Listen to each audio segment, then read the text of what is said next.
What's up guys, welcome to Vintage Genetics, where it is all about classic bodybuilding.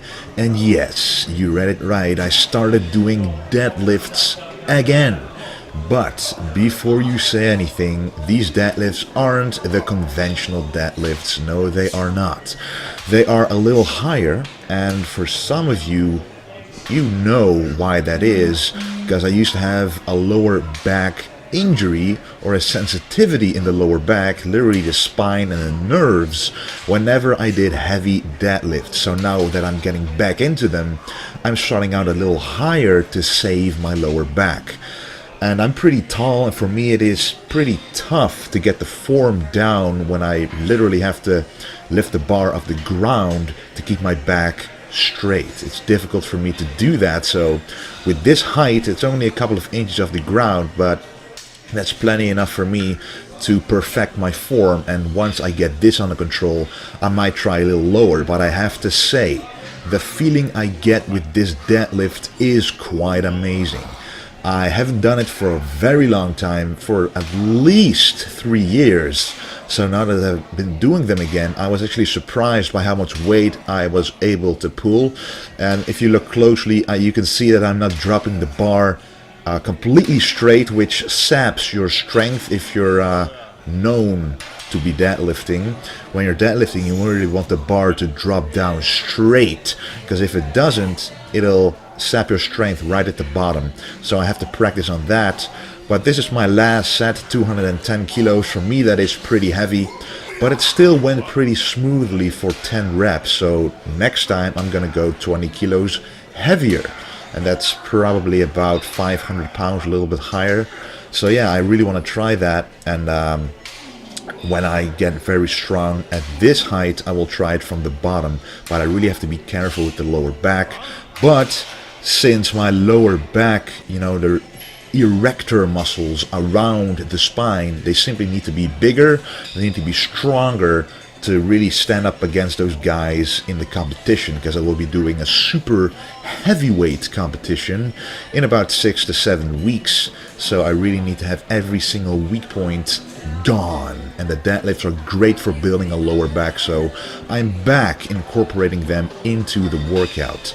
And I'm not doing them with back, I'm actually doing them with hamstrings, because you also work the legs with the deadlifts, and I really want to do the deadlifts on their own, really make them an own exercise at the start of a workout, and then leave the back alone just to save the lower back, just to let it recover, and then move on to the deadlifts. I mean, the hamstrings. Man, the deadlifts are on my mind a lot. But the hamstrings, guys, look closely at my form right here. You can see me doing pause reps. First 10 reps are pause reps, and that makes the rep so much more difficult, so much more heavy. And then 5 more volume reps to get the blood pumping into the muscle. Trust me, when you're doing seated hamstring curls, do full range of motion, but when you're contracting, pause it for just a second, and you will notice the contraction being a lot stronger, and you take out all the momentum out of the movement. And then we move on to the laying leg curl. This is, in my opinion, the best exercise to build the hamstrings, at least to feel the full stretch and contraction. It has actually been proven by science that the lying leg curl is better than the seated leg curl, but you always want to do multiple leg curls throughout your workouts, because that way you hit different angles of the hamstrings. I do about 5 sets of this, and the last set is a Tom Platt set with a very slow negative, tearing up those muscle fibers. And then it is time for some wide stance leg presses. I kind of want to go even wider, but as you can see, this plateau isn't really wide enough, and I don't want to go too low, because the lower you put your feet on this pad, on this plateau, the more you target your quad. So I want to put my feet high on it and wide, and this is pretty much the widest I can go that way. But what you do when you do a wide stance leg press is you target the inner thighs more, but also the hamstrings, especially when you put your feet high up on the platform.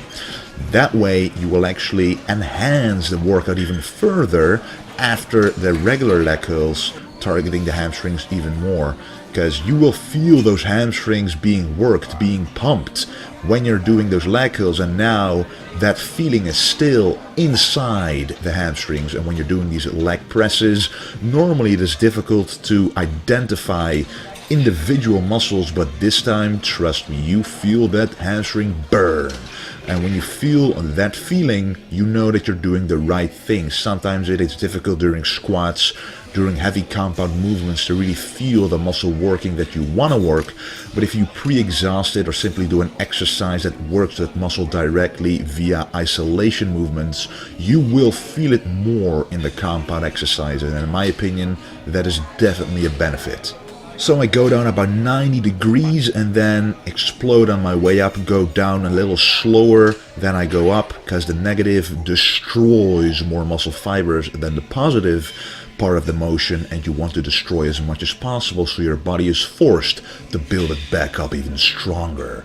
And then after building the blood into those hamstring fibers, it's time to stretch them out again, and stretch them out good with the stiff-legged deadlift. What you want to do when you're doing this one is, first of all, make it very different from the conventional deadlift.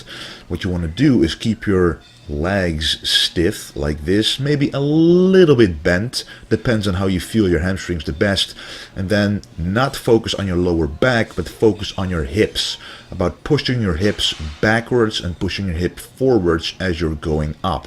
That way you will feel the hamstring stretch and you will take the lower back out of the movement. That is also why I'm wearing a belt, protecting the lower back. And then it is time for some calves, and I really like this exercise. If you guys have a horizontal leg press like this, or even a leg press at an angle, and you're able to put your toes on the platform like this and press with your toes to really enhance those calves, you really should try it. It's a different sensation than the standing calf raise, and if you look closely, the range of motion is full and complete, and when training calves, that's what it is all about. So if you complain about having small calves, first take a look at your range of motion, at your form when actually doing calf raises. So really here you can see that I'm going down as much as possible and contracting as much as possible as well. You can literally see the calf muscle stretching and contracting. Those two phases you want to do. A lot of people skip a part of the stretch and at the same time skip a part of the contraction. That is not what you want. But these are two different exercises, guys. First we did the calf press with two legs, and now with one leg, really focusing on each separate leg to really get a deep contraction. So this was the workout, guys, and don't forget, we still have a flash sale going on vintagegenetics.com, including the joggers that I was wearing in this video. And by the way, if you like the shirt that I'm wearing, let me know, because that might be a future design for the store. I want to thank you for watching, and don't forget to stay golden.